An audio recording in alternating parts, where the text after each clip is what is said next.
what did you enjoy about kind of getting to know this team, this culture, this city? I mean, here we are, Seattle Sports Star of the Year, and this whole city has come out to see you guys. What did you like about experiencing this for the first time?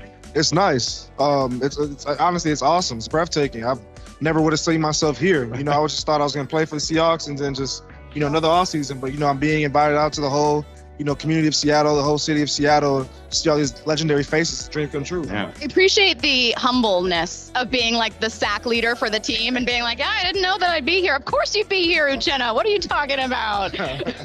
All right, so you guys undoubtedly will be getting some additions on defense. You do not yet know who they are. We don't either.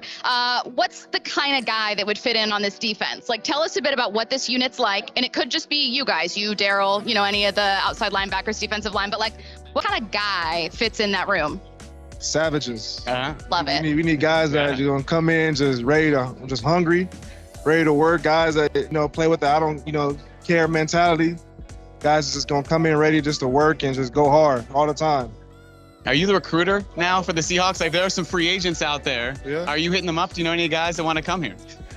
Honestly, no. You got to push some guys here then. You're right, but I don't really know guys like that yet to be, you know, recruiting. I'm not that popular. I'm working my way there. There we go. Yet. You'll get there. Yeah, I'll get there. Yeah, you can start peer pressuring one day the way Quandre just tweets at Bobby, like, hey, what are you doing? Yeah. Come on out to Seattle. That's our recruiter right there. You go. That's head of recruitment. Yeah. Quandre Diggs. Let's talk about the season. I mean, I'm sure you got this a lot. The obvious question, what it meant to have a year like that and to decide that you were coming back to do it all over again. Yeah, it's amazing. You know, the whole season, like I'll say it's a blessing, you know, just being able to play a full season. You know, I wasn't able to do that, you know, due to injuries all throughout college, but, you know, it was definitely a great season. And, you know, we just look forward to building off of that. You know, that's one of the reasons I came back. We feel like we can build off of what we put out there last year. And, you know, a lot of people felt like that was pretty good, and we feel like we got better. So I think we've seen your receivers wandering around here. Yeah. You decided to come back. They all decided to come back. Did you guys plan that? Did you tell them, hey, if I'm coming back, you better come back too? Man, I was just praying, wishing and hoping that they did. You know, obviously they have their own lives, they have their own families, you know, stuff like that, you know. So for me, it was just like, hey, just make the best decision you feel like is for you and your future, you know, because I know the love I have for those guys and the love they have for me.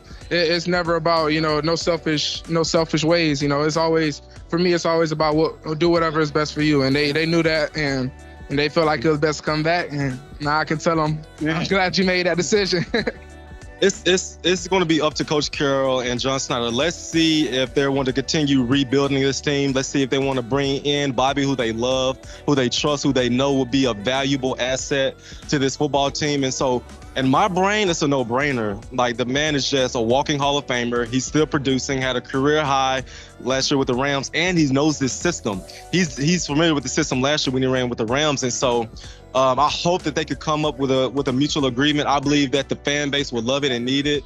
And so I can't wait for it to happen if it does happen. So talk to us a little bit about this pin you're wearing, the Football Hall of Fame you just got inducted to. So what does it mean to see that and go in with all these guys? I'm super thankful, super blessed to be, you know, amongst all these legends. You know, they have Mike Holmgren, Jermaine Kearse, so many guys that I love and respect. And when I gave my speech earlier today, I just talked about my legacy. Like, what is KJ Wright's legacy? Like, we all want to leave a legacy when we get done playing football or leave this earth. And I just talked about how, for me, like, I was bigger than football. Like, football was very important to me, but I felt like when I left the game, I left it better than how I found it. I brought the best out of my teammates. I brought the best out of my coaches. I did so much great stuff in the community. And so football is important. Sundays is fun, but what you do off the field is just as important. I'm never shocked. Yeah. I've been around this game now for almost 50 years in the National Football League. So nothing really should shock me, but I was so pleasantly surprised. And all I had to do was really listen to Pete and to John, and they talked about it. And they said, listen, come out to practice every day and just watch what Gino does every day. Yeah. And he was amazing. And the ball never hit the ground. Great passing, great passer. I think what we didn't understand was how great his leadership was, because we didn't get a chance to see that very much when you're the backup quarterback. He's done all those things and then some. I'm so impressed with him, and he's just great people. He's respectful to the press when sometimes he shouldn't be, but he is. I'm not talking to you. No, I love him, and I hope he's around for a few more years. And I really I really trust John in getting something done. I really, if it can be done, John will do it. Yeah. Can I ask you about that? Because it's not a conspiracy theory, but my chief complaint is always that it feels like sometimes they almost don't want to reward Seattle because you can so often use Seattle as a relocation item or something where you're like, you know, hey, if you don't pay for this stadium, we're going to send it to Seattle. Like, it sometimes feels like a bargaining chip. Is that too much of a conspiracy theory, or do you think the league maybe unfairly utilizes Seattle in that role? Well, I don't know if it's being played that way. I think they're just playing everyone against each other because, you know, you probably have 16 cities that want an NBA team, and you can probably eliminate half of them right away because financially or from a fan base, they don't have the support. And then they're using places like Mexico City where I'm sure they can get the money. Yeah. You know, that's not an issue. They'll get the fan base from, 20 million people.